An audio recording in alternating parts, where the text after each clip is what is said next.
Hello and welcome to the Western PA CoC Written Standards Training specific for providers operating permanent supportive housing projects.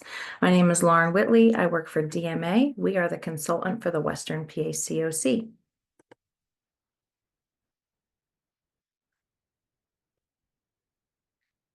So first and foremost, what are the written standards? They are required by HUD. Every CoC must have a set of written standards that provides guidance to ESG and CoC funded programs related to service delivery. The purpose of the written standards is to ensure that all projects are operating in a consistent and coordinated way that is compliant with HUD and CoC expectations. We hope that the document will serve as a resource to you and a guidebook for providers, even if you don't receive CoC or ESG funding. So while they are required, if you do receive those funding sources, other providers are invited to adopt the standards as well. The written standards document is structured in three main sections. The first section provides guidance on standards for all project types. So no matter the project that you operate, those standards apply to you. The second set are standards by project type. So there are specific standards that each project type must follow, whether you're rapid rehousing, permanent supportive housing. So you want to look at the sections in the written standards document that apply to the project type you operate. And the third part of the document are the appendices, which are supplemental resources that are referenced throughout the standards. And then as a separate document are optional forms and templates. So while those are not required, they are available as a resource, and there are helpful templates related to documenting homelessness, chronic homelessness, documenting disability, etc. So today's webinar focuses specifically on standards for permanent supportive housing projects. If you have not already attended or watched the training on standards for all project types, please make sure to watch those recordings.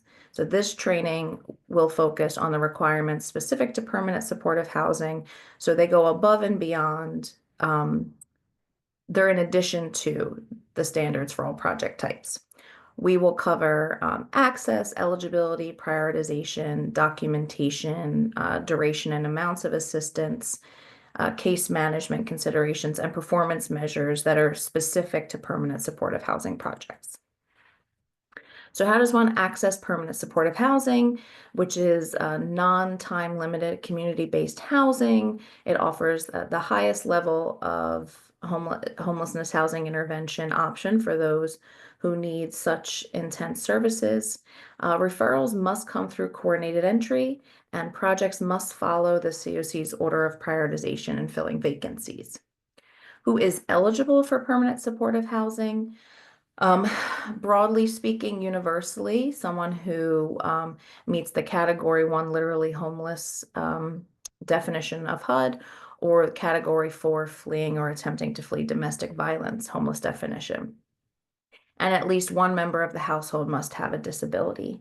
So that is the universal eligibility. Want to note here that in the Western PA CoC, all CoC funded PSH units are chronic dedicated, which means the units must first and foremost be made available to households who meet HUD's chronic homelessness definition.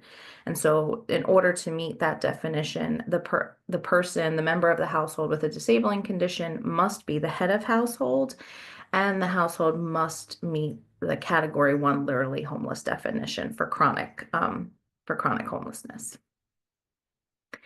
So an overview of the chronic homelessness definition. Chronic homelessness is defined as an individual or head of household with a disabling condition who has either been continuously homeless for a year or more, and that's continuously homeless according to the Category 1 definition, so sleeping in a place not meant for habitation, which could be in a shelter, on the streets, in a public space, parks, etc. So someone who's been continuously homeless in those locations for a year or more, and just noting that stays in institutions for fewer than 90 days are considered part of that person's continuous homelessness. So if someone were to be experiencing literal homeless, enter an institution for fewer than 90 days, and then exit the institution back to homelessness, that would not be considered a break in their homelessness and would be part of their being continuously homeless for a year or more. Or the household has had 4 episodes of homelessness in the last 3 years, as long as the combined occasions of those episodes of homelessness equal at least 12 months. And then there's more information on the slide about how HUD defines a break in homelessness as being at least 7 consecutive nights. And again, just a reminder, we are talking about category 1, literally homeless, staying in a space not meant for human habitation, like a shelter, on the streets, in a car, some other public space. And there are templates in the optional forms and templates document to the written standards to help with recording disability and documenting chronic homelessness. Prioritization, so all ESG and CoC funded projects are required to prioritize households with the longest histories of homelessness and with the most severe service needs, and that is happening through regional coordinated entry case conferencing.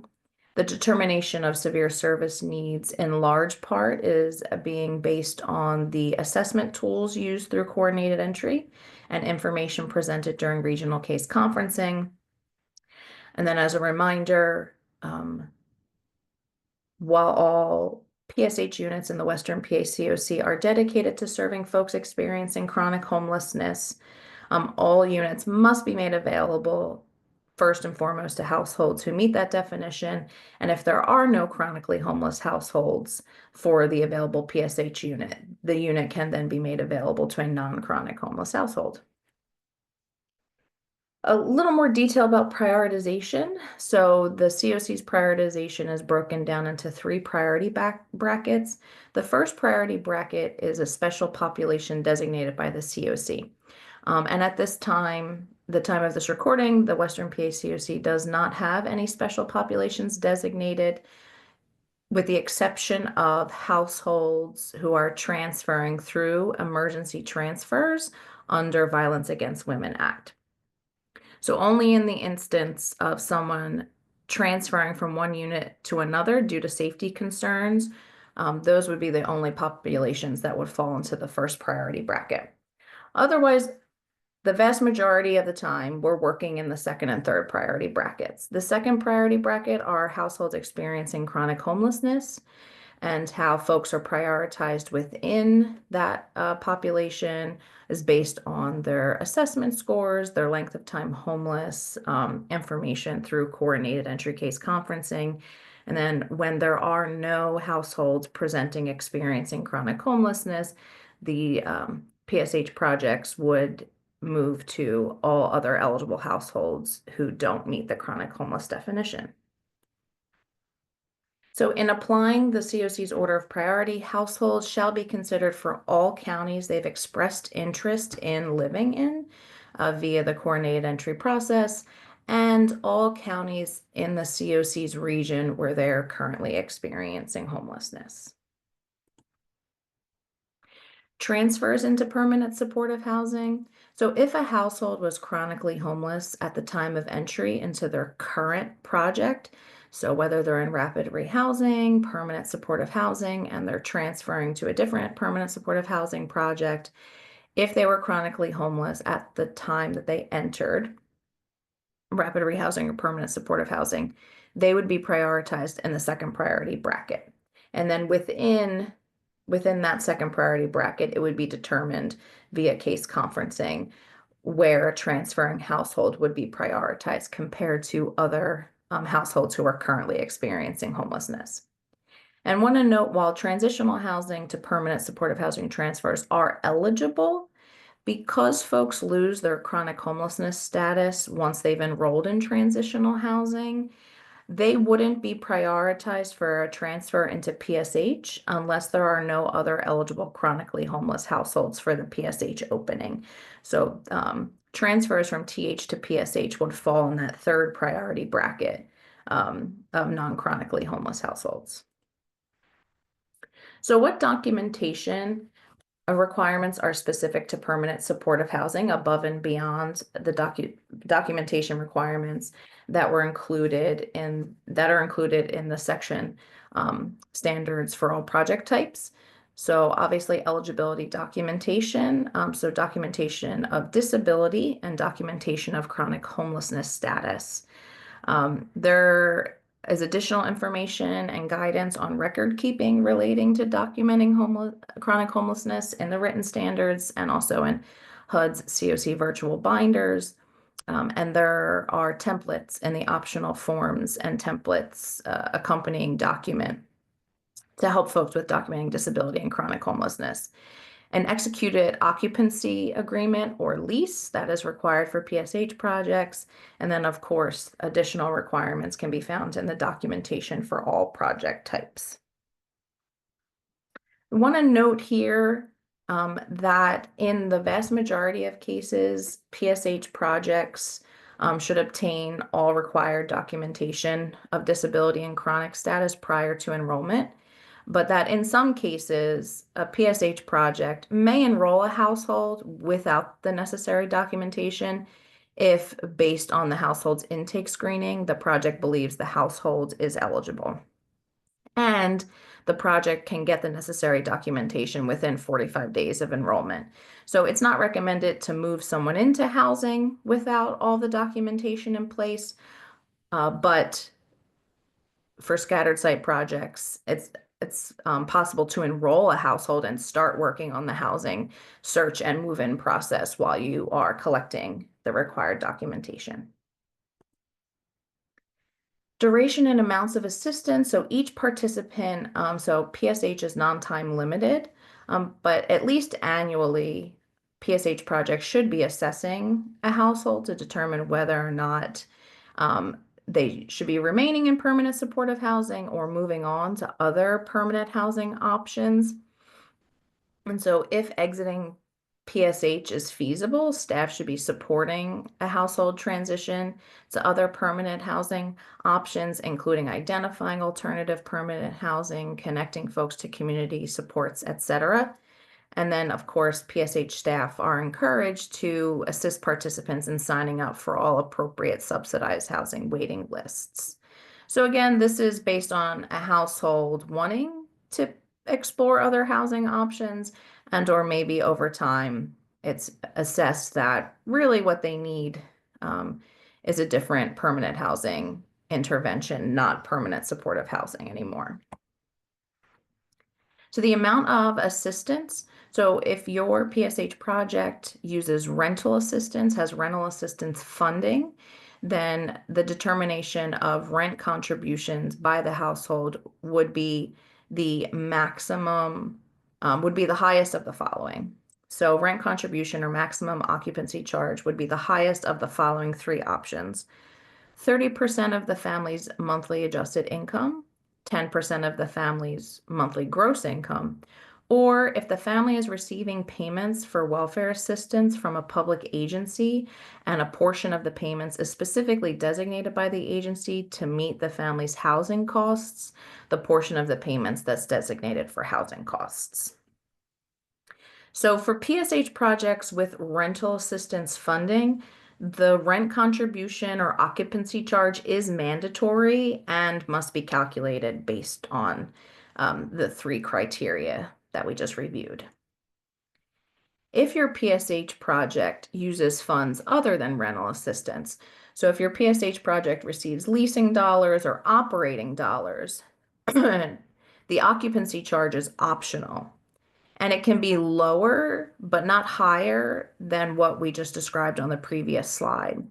So again, if you have leasing dollars or operating dollars, the occupancy charge in PSH is optional, and it can be lower but not higher than the three options that we described on the previous slide. I'm going to pause and talk about vacancies. If an assisted unit is vacated before the lease expires, before the end of the lease, a PSH project can pay no more than 30 days of rent from the end of the month in which the unit was vacated. So if the unit is vacated mid-March, rent can be paid no more than 30 days past March 31st. And a brief stay in institutions that last fewer than 90 days would not be considered a vacancy. So if a participant is hospitalized or incarcerated, and it's anticipated they will be released in less than 90 days, then that participant would remain enrolled in the project, and that would not be considered a vacancy.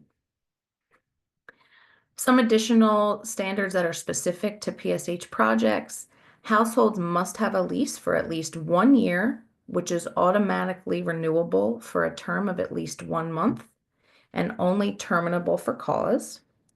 Scattered site projects should be engaging with landlords, including identifying available units, facilitating move-in, and ensuring participants' ongoing success in housing. And projects must exercise judgment and examine all extenuating circumstances in determining when violations are serious enough to warrant termination, so that a PSH participant's assistance is terminated only in the most severe cases. There's more detail about termination in the written standards, and it's covered in detail in the standards for all project types training. So recommend going to the sections of the standards on termination and reviewing additional information. Some case management standards specific to PSH: support services must be made available to participants, but they may not be required for continued eligibility. So what that means is that participation in services and case management cannot be, if a participant chooses not to engage in supportive services, or if a participant chooses not to engage in case management, that can't be used against them to terminate them from the project. Okay, so they must continue to be eligible from the program, and they can't be terminated solely for not meeting with their case manager. Case management meetings should be offered at least monthly, with more offered as needed. And then as household needs change and fluctuate over time, frequency of case management meetings may decrease over time, and there may be moments where higher frequencies are necessary, etc. So it should really be based on the needs of the household. For projects with operating or leasing dollars, where you're using occupancy agreements or subleases, it's important that the role of the case manager and the role of the landlord property manager be separate and distinct. It's important that the case manager is focused on engaging the participant, building trust and rapport, and not focusing on holding them accountable to their lease. So those roles and responsibilities should be separate and distinct if your project is operating or leasing dollars and using subleases or occupancy agreements. If you're a scattered site PSH project with rental assistance funding, you must provide housing search and location assistance. And at a minimum, this should include recruiting landlords to provide housing opportunities, providing education and outreach to landlords to address potential barriers, assisting households to find and secure appropriate rental housing. This may include developing lists of participating landlords, list of rental units, accompanying folks on their housing search, and helping households negotiate lease agreements. Some households may need a lot more assistance than others, particularly due to the tenancy barriers they're presenting with. So someone with multiple barriers to tenancy, like criminal record, eviction history, poor credit, may likely need a lot more support than another household in securing housing, negotiating leases with landlords, etc. So scattered site PSH projects with rental assistance dollars should be prepared to provide a higher level assistance to households who may need it. And that might include assisting them looking up units online or via other local resources, assisting them in calling landlords to inquire about available units, accompanying them to view units and meet with landlords, and assisting them in reviewing and understanding the terms of their lease.